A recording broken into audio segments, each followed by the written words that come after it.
அனைவருக்கும் இனிய காலை வணக்கம். 37வது நாள், 37வது தகவல். நம்ம இன்னைக்கு என்ன தகவல் பார்க்க போறோம் அப்படின்னா, வணிகம் சார்ந்த கடன் வகைகள்ல எம்எஸ்எம்இ லோன்ஸ் பிரிவுக்குள்ள இருக்கக்கூடிய 1வது ஒரு முக்கியமான லோன் நம்ம இன்னைக்கு பார்க்க போறோம். ஆமாங்க.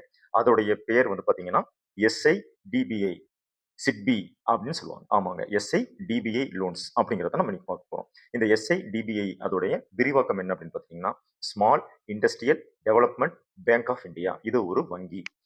ஆச்சுங்களா? இந்த வங்கி மூலியமா கொடுக்கக்கூடிய லோன்ஸ் சிட்பி லோன்ஸ் அப்படின்னு சொல்லுவாங்க. ஓகே. இதோட சிறப்பம்சங்கள் என்ன அப்படின்னு பார்த்துட்டீங்க அப்படின்னா, இது வந்து எம்எஸ்எம்இக்காகவே தனித்துவமான ஒரு வங்கி. எம்எஸ்எம்இக்காக ஒரு தனித்துவமான வங்கிங்க. இதுல கால அளவு அப்படின்னு பார்த்துட்டீங்கன்னா, 1 ஆண்டுலேருந்து 10 ஆண்டு வரைக்கும் கால அளவுகள் கொடுக்குறாங்க. வட்டி விகிதங்கள் 8% இருந்து 12% வரைக்கும் வட்டி விகிதங்கள் இருக்குது.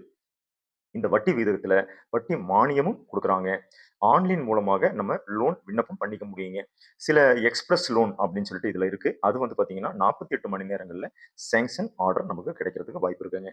உற்பத்தி, சேவை, வணிகம், தொழில்நுட்பம் ஆகிய துறைகள்ல இருக்கக்கூடிய தொழில்களுக்கு நமக்கு வந்து லோன் இதுல கிடைக்கிறதுக்கு வாய்ப்பு இருக்குங்க. இதோட மெயின் முக்கியமான விஷயம் என்ன அப்படின்னு பார்த்தா, தொழில் மேம்பாட்டு உதவி இந்த வங்கி மூலியமாவே நமக்கு கிடைக்குதுங்க. அதாவது பிசினஸ் அட்வைஸ் மற்றும் ஸ்கில் டெவலப்மெண்ட், டெக்னிக்கல் அப்கிரேடு மற்றும் பிஸ்னஸ் டீச்சர் அப்படின்னு சொல்லிட்டு நமக்கு இந்த மாதிரியான ஒரு தொழிலை வந்து நம்ம மேலும் மேலும் வளர்த்தி கொள்றதுக்கான அனைத்து உதவிகளும் இந்த பேங்க் மூலியமா நமக்கு கிடைக்குது.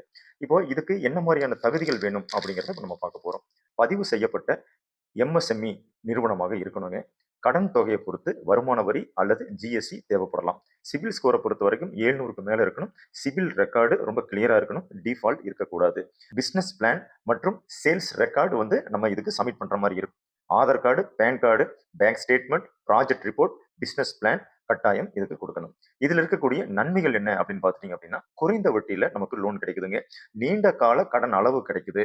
கவர்மெண்டோட பேக் சப்போர்ட் இருக்கிறதுனால சிறு தொழிலோட வளர்ச்சிக்கு மிகவும் உறுதுணையா இருக்குதுங்க. பெண்களுடைய முன்னேற்றம், தொழில் வளர்ச்சி மூலியமா பெண்களை வந்து ஒரு முன்னேற்ற பாதைக்கு கொண்டு வரணும் அப்படிங்கிறது இந்த லோன் மிகுந்த பயனளிக்குதுங்க. எஸ்சி எஸ்டிக்கு வந்து முன்னுரிமை கொடுக்குறாங்க. இதோட தீமைகள் என்ன அப்படின்னு பார்த்துட்டீங்கன்னா, ப்ராசஸ் சற்று சிரமமாக இருக்கும், கொஞ்சம் கடினமானதாகவும் இருக்குதுங்க. சிவில் டிஃபால்ட் அதாவது வந்து என்பிஏன்னு சொல்லுவாங்க. என்பிஏ ஆன கஸ்டமருக்கு 100% லோன் கிடைக்காதுங்க. ப்ராஜெக்ட் ரிப்போர்ட்டை பொறுத்த வரைக்கும் அவங்க வேலிடேட் பண்ணி வெரிஃபிகேஷன்லாம் பண்ணி அதுக்கப்புறமேட்டு தான் வந்து நமக்கு வந்து இதை வந்து பண்ணி கொடுப்பாங்க. லோன் ப்ராசஸ் அவ்வளவு சீக்கிரமா நடக்காது, கொஞ்சம் ஸ்லோவாக தான் நடக்கும். இன்றைய சிட்பி லோன்ஸ் உங்களுக்கு மிகவும் பயனுள்ளதாக இருக்கும் என்று நம்புகிறேன். நன்றி, வணக்கம். தமிழ்நாடு ஹவுசிங் லோன்ஸ், நெசவாளர் காலனி, பிஎன் ரோடு, புதிய பஸ் நிலையம் அருகில், திருப்பூர்.